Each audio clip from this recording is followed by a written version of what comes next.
വയനാട് മേപ്പാടിയിൽ നാടിനെ നടുക്കി മണ്ണിടിച്ചിൽ. കള്ളാടിയിൽ തുരങ്കപാത നിർമ്മാണ സ്ഥലത്തിന് സമീപം ഉണ്ടായ മണ്ണിടിച്ചിലിൽ 3 മരണം സ്ഥിരീകരിച്ച മന്ത്രി ടി സിദ്ദിഖ്.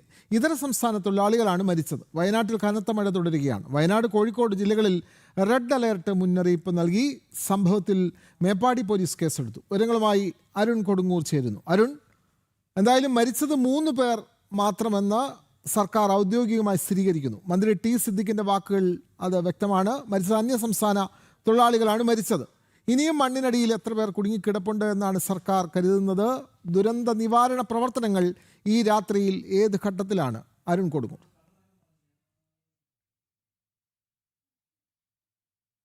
അരുൺ കൊടുങ്ങൂർ, കേൾക്കാമെങ്കിൽ മന്ത്രി ടി സിദ്ദിഖ് പറയുന്നത് 3 പേരുടെ മരണമാണ് മന്ത്രി സ്ഥിരീകരിക്കുന്നത്.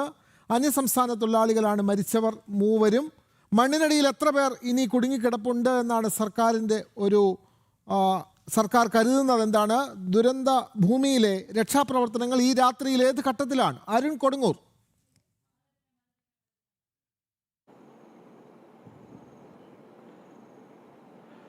വിനോദ, ഇപ്പോഴും മഴ ഇടവിട്ട് പെയ്യുന്ന ഒരു സാഹചര്യമാണുള്ളത്. മഴ രക്ഷാപ്രവർത്തനത്തെ കൃത്യമായി ബാധിക്കുന്നു എന്നാണ് അല്പസമയങ്ങൾക്ക് മുമ്പ് ചേർന്ന അവലോകന യോഗത്തിൽ വിശദമായി ചർച്ച ചെയ്തത്. അതിലേറ്റവും പ്രധാനപ്പെട്ടത് ഒരു സർക്കാർ തലത്തിലുള്ള ഏറ്റവും പ്രധാനപ്പെട്ട ഔദ്യോഗികമായ ഒരു വിശദീകരണം കൂടി ഇന്നത്തെ ഈ ഒരു വാർത്താ സമ്മേളനത്തിൽ ഉണ്ടായി. അതിലേറ്റവും എടുത്തു പറയേണ്ടത് ഈ മണ്ണിടിച്ചിൽ ദുരന്തത്തിൽ 3 പേർക്കാണ് ജീവൻ നഷ്ടപ്പെട്ടത്. ഇനി 5 പേരെ കൂടി കാണാനുണ്ട്.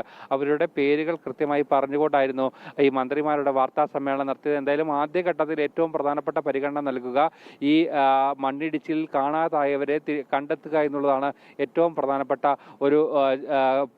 നടപടിയായി ഇവർ കാണുന്നത്. അതിനുശേഷം മറ്റു കാര്യങ്ങൾ സംസാരിക്കാമെന്നാണ് മന്ത്രിമാർ പറയുന്നത്. എന്തായാലും നാളെയും 4 സോണുകളായി തിരിച്ചുകൊണ്ടുള്ള ഒരു പരിശോധന. 66 അംഗ NDRF ടീമുകളാണ് ഈ പരിശോധനയ്ക്കായി എത്തിയിരിക്കുന്നത്. അത്യാധുനിക സൗകര്യത്തോടെ വിദഗ്ധ പരിശീലനം ലഭിച്ച NDRF സംഘത്തിന്റെ നേതൃത്വത്തിലായിരിക്കും പരിശോധന നടക്കുക. 4 സോണുകളായി തിരിഞ്ഞുകൊണ്ടാണ് ഈ 5 പേർക്കായുള്ള ഒരു തിരച്ചിൽ നടക്കുക. രാത്രി വൈകിയും ആ തിരച്ചിലിനുള്ള നടപടിക്രമങ്ങൾ ഇപ്പോൾ നടന്നുകൊണ്ടിരിക്കുകയാണ്. അതോടൊപ്പം തന്നെ നാളെ പുലർച്ചെ മുതൽ തന്നെ കാലാവസ്ഥ അനുകൂലമാകുന്ന എല്ലാ സമയങ്ങളിലും കൃത്യമായി പരിശോധന നടത്താനുള്ള ഒരു തീരുമാനത്തിലേക്ക് കൂടി എത്തിയിട്ടുണ്ട്. അതോടൊപ്പം തന്നെ മരിച്ച 3 പേരുടെ മൃതദേഹങ്ങൾ ഇന്ന് രാത്രിയോടെ കോഴിക്കോട് മെഡിക്കൽ കോളേജിലേക്ക് എത്തും. അവിടെ എംബാം ചെയ്തതിനു ശേഷം എയർലിഫ്റ്റ് ചെയ്താണ് ഇവരുടെ നാട്ടിലേക്ക് മൃതദേഹങ്ങൾ എത്തിക്കുമെന്നാണ് ഇപ്പോൾ അറിയിച്ചിരിക്കുന്നത്. ഇതിന്റെ ചിലവ് പൂർണ്ണമായും സർക്കാർ വഹിക്കുമെന്നും മന്ത്രിമാർ വ്യക്തമാക്കി. അതോടൊപ്പം തന്നെ മറ്റൊരു പ്രധാനപ്പെട്ട കാര്യം, ഈ അതിനുശേഷം ഈ കുറേ സ്ഥലങ്ങളിൽ, അതായത് ഈ പാലം ഇടിഞ്ഞു പോയതിന് സമാനമായ രീതിയിലേക്ക് ഒരുപാട് ആളുകളുടെ വഴി മുട്ടുന്ന ഒരു സാഹചര്യം ഉണ്ടായിട്ടുണ്ട്. അവിടെയൊക്കെ തന്നെ ഒരു വലിയ രീതിയിലുള്ള ഒരു പ്രതിസന്ധികൾ ഒക്കെ ഉണ്ടായിട്ടുണ്ട്. പുറത്തേക്ക് എത്താനുള്ള ഒരു വലിയ പ്രതിസന്ധികളൊക്കെ തന്നെ ഉണ്ടായിരുന്നു. ആ ഒരു പ്രതിസന്ധി മറികടക്കാൻ പാലം പൂർണ്ണമായിട്ടും നിർമ്മിക്കുന്നതിന് അല്ലെങ്കിൽ പുനർനിർമ്മിക്കുന്നതിനുള്ള നടപടികളിലേക്ക് മണ്ണ് പൂർണ്ണമായിട്ടും മാറ്റുന്ന ഒരു സാഹചര്യത്തിലേക്ക് കാര്യങ്ങൾ പോകേണ്ടിയിരിക്കുന്നു. കാരണം അല്ല എങ്കിൽ രക്ഷാപ്രവർത്തനത്തിന് അത് വലിയ വിലങ്ങുതടിയാകും. എന്തായാലും വീണ്ടും മഴ ശക്തമാകുന്ന ഒരു സാഹചര്യമാണ് നിലവിൽ ഉള്ളത്. എന്തായാലും രക്ഷാപ്രവർത്തനത്തെ അത് സാരമായി തന്നെ ബാധിക്കുകയാണ്. അല്പസമയങ്ങൾക്ക് മുമ്പാണ് AP അനിൽകുമാറും അതോടൊപ്പം തന്നെ ടി സിദ്ദിഖും ഈ 2 മന്ത്രിമാരുടെ നേതൃത്വത്തിൽ ജില്ലാ കളക്ടർ അതോടൊപ്പം തന്നെ NDRFന്റെ മുതിർന്ന ഉദ്യോഗസ്ഥരടക്കമുള്ള എല്ലാവരും ചേർന്ന അവലോകന യോഗത്തിൽ നാളെ രക്ഷാപ്രവർത്തനം ഏറ്റവും ഊർജിതമാക്കിക്കൊണ്ട് നടക്കുക. അതിനുശേഷം നാളെ രാത്രിയോടെ തന്നെ നാളെ വൈകിട്ടോടെ രക്ഷാപ്രവർത്തനം പൂർത്തിയാക്കാൻ കഴിയുമെന്നാണ് ഇവർ അറിയിക്കുന്നത്. അതോടൊപ്പം തന്നെ നാളെ ഉച്ചയ്ക്ക് മുഖ്യമന്ത്രി നേരിട്ട് സ്ഥലം സന്ദർശിക്കും. ഇതിനുശേഷം മറ്റ് ആരോപണങ്ങളൊക്കെ തന്നെ പരിശോധിക്കും. കമ്പനിക്കെതിരെയുള്ള നടപടികൾ അടക്കമുള്ള കാര്യങ്ങളിൽ കൃത്യമായ പരിശോധന ഉണ്ടാകുമെന്നാണ് മന്ത്രിമാരുടെ വാർത്താ സമ്മേളനത്തിൽ അവലോകന യോഗത്തിന് ശേഷം ഇവർ വ്യക്തമാക്കിയിരിക്കുന്നത്. വിനോദ, അരുൺ, അതേപോലെ തന്നെ ഈ രക്ഷാപ്രവർത്തനം രാത്രി 10 മണി വരെ തുടരുമെന്നുള്ളതായിരുന്നല്ലോ ആദ്യമുള്ള അറിയിപ്പ്. ഇപ്പോൾ രക്ഷാപ്രവർത്തനം ഇപ്പോൾ ഈ ഘട്ടത്തിൽ ഈ രാത്രി നിർത്തിവെക്കുന്നുണ്ടോ, അതോ ഇപ്പോഴും പ്രവർത്തനങ്ങൾ തുടരുകയാണോ? നാളെ കൂടുതൽ മണ്ണുമാന്തി യന്ത്രങ്ങൾ എത്തിച്ച് ഈ രക്ഷാദൗത്യം കൂടുതൽ ഊർജിതമാക്കാൻ തന്നെയാണല്ലോ സർക്കാരിൻ്റെ തീരുമാനം. അരുൺ,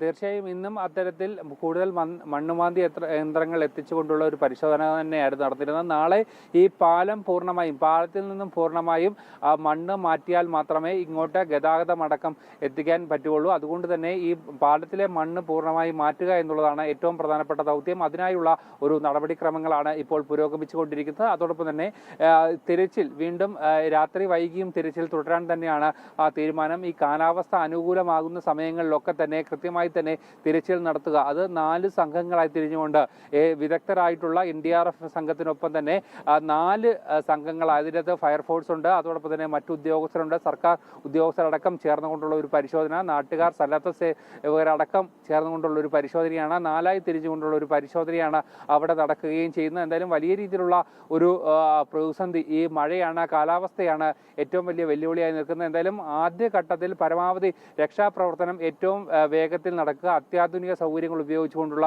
ഒരു രക്ഷാപ്രവർത്തനം, അതിന് മുൻകൈ എടുത്തുകൊണ്ടുള്ള നടപടിക്രമങ്ങളുമായി മുന്നോട്ട് പോകാൻ തന്നെയാണ് ഇപ്പോൾ തീരുമാനിച്ചിരിക്കുന്നത്. ഇതിന്റെ അടിസ്ഥാനത്തിലുള്ള നടപടികളാണ് ഇന്ന് രാത്രിയും അതോടൊപ്പം തന്നെ നാളെ രാവിലെയും നടത്താൻ തീരുമാനിച്ചിരിക്കുന്നത്. നാളെ രാത്രിയോടെ രക്ഷാപ്രവർത്തനം അതിന്റെ അന്തിമ ഘട്ടത്തിലേക്ക്, ഏറ്റവും അവസാന ഘട്ടത്തിലേക്ക് എത്തും.